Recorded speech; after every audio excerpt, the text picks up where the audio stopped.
La Llorona es un fantasma del folclore hispanoamericano originario del mundo prehispánico, que según la tradición oral es el alma en pena de una mujer que ahogó a sus hijos, que luego, arrepentida y maldecida, los busca por las noches por ríos, pueblos y ciudades, asustando con su sobrecogedor llanto a quienes la ven u oyen en la noche. Su leyenda posee gran diversidad de versiones, con generalidades y particularismos propios de muchas regiones geográficas. La leyenda de La Llorona es antigua y tiene orígenes prehispánicos mexicas y mayas, en la forma de diversos personajes con características similares, presentes en las cosmogonías y creencias ancestrales de los pueblos autóctonos de América, transmitidos de forma oral de generación en generación, hallándose relatos comunes pero con diversas imágenes, emblemas y símbolos, lo que le da a la leyenda una rica diversidad cultural. En la actualidad, la leyenda continúa siendo muy popular desde su origen de México hasta Argentina. En el caso particular de México, el personaje de La Llorona es signo de identidad nacional y patrimonio cultural intangible de la Ciudad de México. Así que vamos a ver el verdadero origen de la historia de La Llorona. Bienvenidos a Historia Infinita. La presencia de seres fantasmales que lloran en los ríos por motivos diversos es una característica recurrente de la mitología de los pueblos mesoamericanos. Es así como pueden encontrarse rasgos de estos espectros en varias de las culturas precolombinas que finalmente, con la llegada de los conquistadores españoles, fueron asumiendo rasgos comunes debido a la expansión del dominio hispánico sobre el continente. La leyenda es una historia que posee referentes míticos en el universo prehispánico, pero que instaura su drama y su cortejo imaginario y angustiante en el orden colonial. Para explicar el origen de la leyenda de La Llorona, se ha propuesto tres vertientes principales. Un enfoque literalista, es decir, los hechos ocurrieron realmente.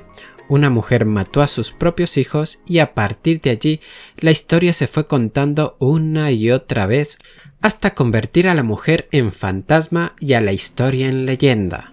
Un abordaje ebemerista, es decir, donde un mito se superpone sobre una historia real con referentes concretos, es el caso por ejemplo en el que el mito de la diosa Cihuacóatl se superpone en la historia de la Malinche. Y finalmente un enfoque parabólico, que tiene una lectura apologética y simbólica, con un sentido oculto, en el que la historia surge como una forma de dar voz a sectores silenciados, en este caso los indígenas durante la conquista y la colonización. Uno de los antecedentes prehispánicos más conocidos de la leyenda de La Llorona es el que la identifica con la diosa mexica Cihuacóatl. Esta diosa posee diferentes atributos. Es diosa de la tierra, de la fertilidad y de los partos, mujer guerrera y madre, tanto de los mexicas como de sus mismos dioses. Era la madre de Huitzilopochtli, el mayor dios mexica.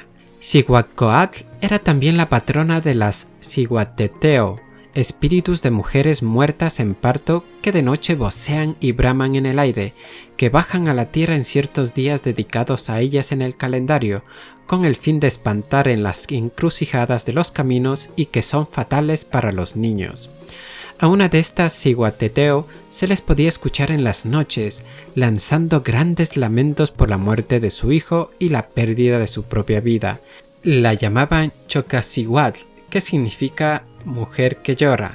Era la primera de todas las madres que murió al dar a luz. Allí flotaban en el aire las calaveras descarnadas y separadas de sus cuerpos, cazando a cualquier viajero que hubiese sido atrapado por la oscuridad de la noche. Si algún mortal veía estas cosas, era un presagio seguro de infortunio o incluso muerte. Era esta entidad una de las más temidas del mundo náhuatl desde antes de la llegada de los españoles. En el caso de Tabay, esta diosa lacandona se identifica como un espíritu malo con la forma de una hermosa mujer, cuya espalda tiene forma de árbol hueco. Al inducir a los hombres a abrazarla, los vuelve locos y los mata. La diosa zapoteca Chonachi, en tanto, es una deidad de la muerte, del inframundo y de la lujuria, que aparece en algunas representaciones con los brazos descarnados. Atractiva a primera vista, se aparece a los hombres, los enamora y los seduce para después transformarse en esqueleto y llevarse el espíritu de sus víctimas al inframundo. En cambio, a Ecuanime, esta deidad era considerada entre los purépechas como la diosa del hambre. Su nombre se puede traducir como la sedienta o la necesitada. También era la diosa de las mujeres que morían al dar a luz en su primer parto, las cuales según la creencia se volvían guerreras, lo que las convertía en divinidades y por ende en objetos de adoración y ofrendas. Esta abundancia de diosas conectadas con cultos fálicos y de la vida sexual fue inicio no solo de la Llorona, sino también de otros fantasmas femeninos que castigan a los hombres. La leyenda de la Llorona comenzó a documentarse hacia 1550, cuando Fray Bernardino de Sahagún recogió la leyenda de Choqquecilhuatl en su obra monumental Historia General de las Cosas de Nueva España, e identificó a este personaje con la diosa Cihuatcoatl. Esta deidad es a la vez la diosa dadora de la vida y de la muerte, capaz de crear y de destruir a sus hijos. Es a la vez una madre nutricia y destructora. Según la leyenda, antes de la llegada de los conquistadores españoles a México, se dieron una serie de presagios que auguraban la caída del Imperio Mexica a manos de hombres procedentes del Oriente. Uno de estos presagios fue la aparición de la diosa Cihuatcoatl en la forma de una mujer vestida con un vaporoso vestido blanco y sueltos los negros y largos cabellos. Se materializaba sobre las aguas del lago Texcoco y vagando entre los lagos y los templos del Anahuac, lloraba y se lamentaba gritando: «¡Ay, mis hijos! ¿Dónde los llevaré para que escapen de tan funesto destino?», aterrorizando a los habitantes de Tenochtitlán. Después de la conquista de México, durante la época colonial, los pobladores reportaban la aparición del fantasma errante de una mujer vestida de blanco que recorría las calles de la Ciudad de México lanzando tristes alaridos, pasando por la Plaza Mayor, antigua sede del destruido templo de Huitzilopochtli, el mayor dios azteca e hijo de Cihuatcoatl, donde miraba hacia el oriente, y luego siguiendo hasta el lago Texcoco, donde se desvanecía entre las sombras. Fray Bernardino atribuye la leyenda como originaria del pueblo mexica, actualmente en la región de México. La mitología de los pueblos de lenguas chipchenses del área cultural intermedia es rica en narrativa oral acerca de genios y seres mágicos acuáticos que viven en los ríos, las cataratas, las pozas, las montañas y las selvas. Estos seres generalmente se presentan en forma de ogros con algunas características comunes: aspecto monstruoso, rasgos sexuales exagerados, velludos, libidinosos, secuestradores de niños o de mujeres, que se manifiestan lanzando alaridos en las montañas y bosques. Pueden ser tanto masculinos como femeninos. En la mitología talamanqueña de los pueblos Bribri y Cabecar, ubicados en la frontera entre Costa Rica y Panamá, las historias de estos espíritus son transmitidas mediante el suwou, la tradición oral de estos pueblos. En sus mitos, estos espíritus llamados Itzo son seres asociados a los montes oscuros y enmarañados, los abismos de las montañas, las lluvias, los vientos fuertes y las cataratas de los ríos, con una fuerte vinculación con las fuerzas de la naturaleza y la vida rural. Son criaturas con aspecto de mujer y cuerpo de ave que habitan en las grutas y en los cauces de los ríos, y que lanzan lastimeros gritos cuando un niño está a punto de morir, o bien que pierden a los niños en los bosques cuando estos se alejan de sus padres. Ejemplo de estos mitos son las historias de Sacabiali y la Huiquela. En el idioma bribri, la palabra Itzo significa llorona, de ahí que haya similitudes entre las leyendas que se cuentan en Costa Rica y Panamá para estos dos fantasmas. Básicamente, una mujer que mata a sus hijos fruto de un embarazo no deseado y que por ello queda condenada a vagar como un fantasma. Los pueblos indígenas de Colombia y Venezuela también poseen muchos mitos sobre divinidades femeninas asociadas a los ríos y la naturaleza. Tal es el caso de la Madre Monte en Colombia y María Leonza en Venezuela. Estas son deidades protectoras de los bosques, los animales y las fuentes de aguas, con poderes sobre los fenómenos naturales. En las leyendas colombianas, por ejemplo, la Madremonte aparece durante las noches de borrasca y las tempestades, lanzando bramidos y gritos infernales que estremecen la montaña. En el caso de María Lionza, muchos de sus mitos de origen tienen que ver con el agua, e igual que la Madremonte, es protectora de los peces y de la naturaleza. Muchos espantos del folclore colombiano y venezolano son mujeres monstruosas que lloran o asaltan y castigan a los hombres libidinosos y parranderos, como la Tunda, la Patasola, la Tarumama, la Muelona, la Sayona y la misma Llorona. En Sudamérica existen algunas leyendas precolombinas que fueron asociadas con la de La Llorona una vez establecido el dominio hispano sobre el continente, pero que no tienen un origen común con esta, a pesar de que existan aspectos muy similares. Pueden encontrarse trazos similares en la leyenda del Ayaimama de la mitología amazónica peruana. En esta leyenda, una madre abandona a sus dos hijos en un río porque siente que ella va a morir de una enfermedad y quiere evitar que ellos mueran por su causa. Los niños terminan transformándose en pájaros que emiten un sonido lastimero. En las leyendas guaraníes de Paraguay, Uruguay y Argentina, el mito de la Llorona está relacionado con el Urutau, también llamado Huemicue, un ave nocturna que emite sonidos semejantes a una mujer que llora. En Chile, perteneciente al folclore de los mapuches, destaca la leyenda de la historia de la Pucuyén, que traducido significa lágrimas.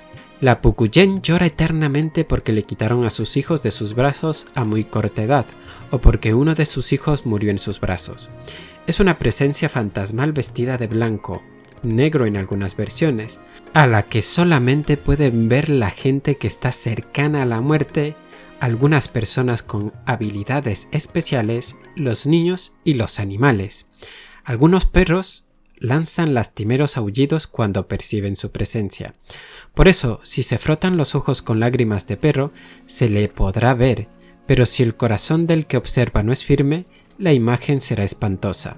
La Pucuyén cumple las características de un psicopompo, esto es, una guía de los muertos, que indica con sus pasos y llantos el camino que debe recorrer el muerto para dirigirse desde su morada terrenal hacia el más allá. Con sus abundantes lágrimas que forman un charco cristalino, la Pucuyén señala el sitio preciso en el campo santo donde debe abrirse la fosa para depositar el féretro. Llora como plañidera por todos los familiares del difunto para que se consuelen pronto de la pérdida. Además, evita que el espíritu del muerto, disconforme con las pocas lágrimas y manifestaciones de pesar de sus parientes, regrese para atormentarlos. También es un augurio de muerte, por lo que solo la puede ver una persona que está a punto de morir. La leyenda de la Llorona toma forma durante la época virreinal, pues a los antecedentes prehispánicos se suma la contribución española para establecer el mito como tal, convirtiendo a la Llorona en uno de los primeros signos del mestizaje. La multiplicidad de orígenes y de versiones sobre la misma historia es una muestra más que clara de que es producto del sincretismo. Debido a la naturaleza de las tradiciones orales y el folclore, es posible que la leyenda nativa de la Llorona pasara de los indígenas a los españoles, los cuales le agregaron sus propios elementos de acuerdo a sus mitos, y que luego la leyenda, ya con elementos españoles, pasara otra vez a los indígenas, que volvieron a incorporar sus propios elementos. Dicho proceso también pudo haber ocurrido de forma inversa. En el folclore de España se conoce como Dama de Blanco al fantasma de una mujer vestida de blanco que es común en el folclore de varios países centroeuropeos. Estos espíritus comúnmente están relacionados con cursos de agua, como ríos, fuentes o pozos, casi idénticos a las deidades prehispánicas anteriores mencionadas, y podían ser a la vez peligrosas o benéficas para los que se encontrasen con ellas. Criaturas mitológicas del folclore español asociadas a la leyenda de la Encantada, como las lamias vascas, las anjanas cántabras, las llanas asturianas y las mouras gallegas, comparten características de las damas de blanco. En la región de Cataluña y en Mallorca, las damas de blanco son presagios de muerte, surcando bosques y montañas en noches de tormenta. Se aparecen como mujeres de enorme tamaño, vestidas con una túnica blanca, con una luz en la mano y los ojos en blanco. Según la leyenda, la dama de blanco era el fantasma de una mujer que había matado a sus hijos por un amor no correspondido. Durante la época de la Nueva España, la leyenda de la Llorona sufrió transformaciones. Debido al temor a la herejía, no se le podía identificar directamente con las diosas prehispánicas, por lo que su descripción y las características de la leyenda fueron cambiando para adaptarse a los nuevos estándares de los colonos, aunque conservó su esencia indígena, la vestimenta blanca, el cabello largo y negro, el grito desgarrador de «¡Ay, mis hijos!» y su relación con el agua. A la vez diosa y demonio, nadie en la psique del mundo colonial puede resistir su aparición ni su llanto de ultratumba, ni siquiera los conquistadores afincados en el Valle de México, quienes a causa del espanto incluso instituyeron un toque de queda a las 11 de la noche, pues pasada esa hora comenzaban a escucharse los gemidos aterradores de la mujer espectral por las calles de la Ciudad de México. Su visión garantiza la muerte o la locura, en similar forma a la de las deidades prehispánicas antes descritas, para aquellos que intentan averiguar el origen de aquel lastimero gemido. Para los colonos, la diosa prehispánica toma la forma de una mujer de flotante vestido blanco, con la cara cubierta por un vaporoso velo que cubre el aterrador rostro de la angustia, que cruza las empedradas callejuelas y plazas de la ciudad lanzando un estremecedor grito de desesperanza y derrota. La mayoría de los relatos la describen como una mujer de vestimenta blanca y el cabello largo y oscuro, que peina su cabellera mientras llora. Puede tener el rostro pálido como una calavera. En algunas versiones lleva una bata blanca larga y encima otra bata de color negro con capucha. En algunas versiones de Guatemala y en las de las Aguas Calientes, México, tiene cara de caballo, como la ciguanaba o ceguá. ¿Y cuál es el comportamiento de la Llorona a los que se encuentran con ella? Pues los relatos folclóricos coinciden en que, más que su aspecto físico, el terror que produce la Llorona es producido por su espeluznante lamento y muchas veces no existe un contacto directo con el espectro. Sin embargo, este puede cambiar. En algunos relatos, quien la ve puede morir, pero estas versiones son las menos. En El Salvador, por ejemplo, la Llorona vaga por las calles de pueblos rurales llorando por sus hijos. Cuando llega a un pueblo, entra por la calle principal, lanza su primer grito y comienza a llorar, buscando el camino que lleva al cementerio de la comunidad, o tras entrar en la iglesia local, desaparece. Las personas que la escuchan experimentan escalofríos en sus cuerpos. Si se le da la espalda, aparecerá de pronto al lado de la persona. El alma de quien la mire y la siga vagará durante toda la eternidad. En una versión de Costa Rica se anota que la Llorona es inofensiva porque su única preocupación es encontrar a su hijo, pero otra versión del mismo país, encontrársela puede significar la muerte, ya que asesina a las personas confundiéndola con su burlador. En Ecuador, luego de ahogar a su hijo, la Llorona lo busca hasta encontrar su cadáver, al que le falta el dedo meñique de la mano. Por eso, el fantasma de la Llorona corta el dedo meñique a quien se le aparezca. Alrededor del mundo fuera de Hispanoamérica existen mitos y leyendas acerca de seres con algunas características similares a las de la Llorona. En la mitología griega, por ejemplo, se pueden encontrar similitudes con el mito de Medea, quien asesinó a sus propios hijos luego de que su esposo, Jasón, a quien había ayudado a recuperar el vellocino de oro, la abandonara por otra mujer.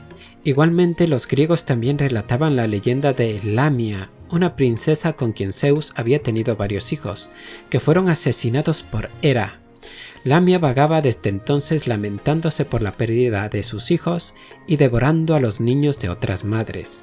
En la Biblia, en Jeremías, se narra la historia de Raquel, quien llora por sus hijos, el pueblo de Israel, porque perecieron como un simbolismo del exilio del pueblo hebreo en la tierra de Babilonia.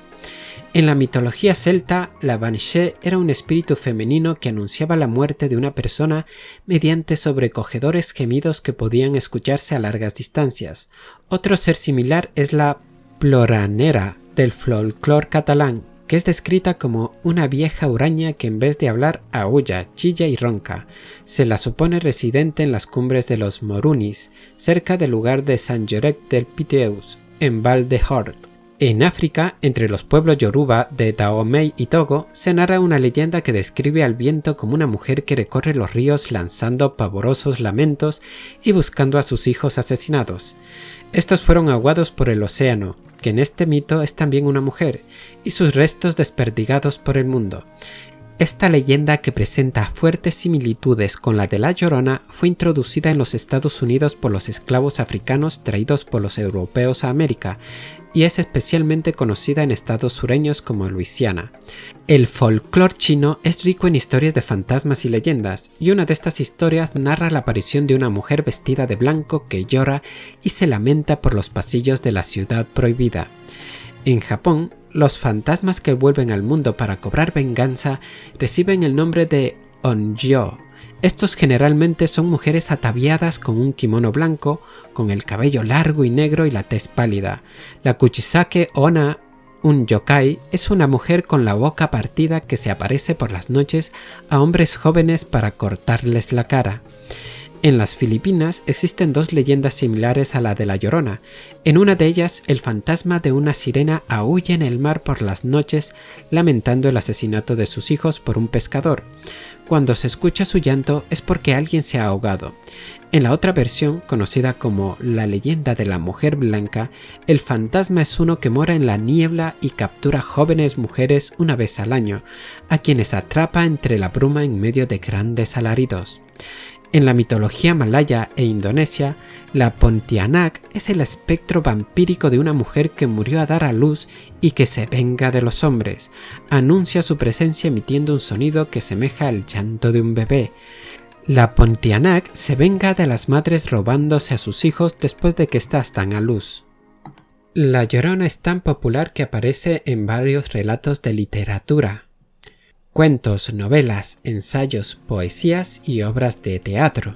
También ha aparecido en distintas películas, la más reciente la de 2019, una película guatemalteca titulada La Llorona. Esta película ganó el premio del director Giornate degli Autori en dicho festival celebrado en Venecia, Italia. Valiéndose de la historia de la leyenda, la película aborda el tema de las matanzas ocurridas entre 1960 y 1966 durante la Guerra Civil de Guatemala. Y como no, también aparece en la música. La Llorona es una canción popular mexicana originaria del estado de Oaxaca. Como la leyenda, esta canción se caracteriza por contar con múltiples versiones, de forma que su letra varía de intérprete a intérprete y de región a región, predominando las referencias a la melancolía y el amor, temas característicos de la leyenda.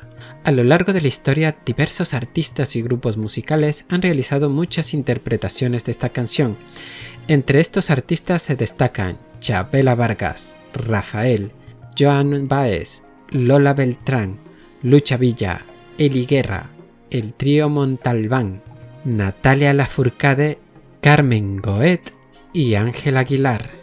La canción ha formado parte de la banda sonora de películas como Frida, donde es interpretada por Chabela Vargas y Lila Downs, y Coco, con las voces de Angélica Vale y Marco Antonio Solís en su versión en español. Y eso es todo por hoy en Historia Infinita. Si te ha gustado el vídeo no olvides suscribirte, darle a me gusta y a la campanilla para que te lleguen las notificaciones. Un abrazo y nos vemos en el próximo vídeo.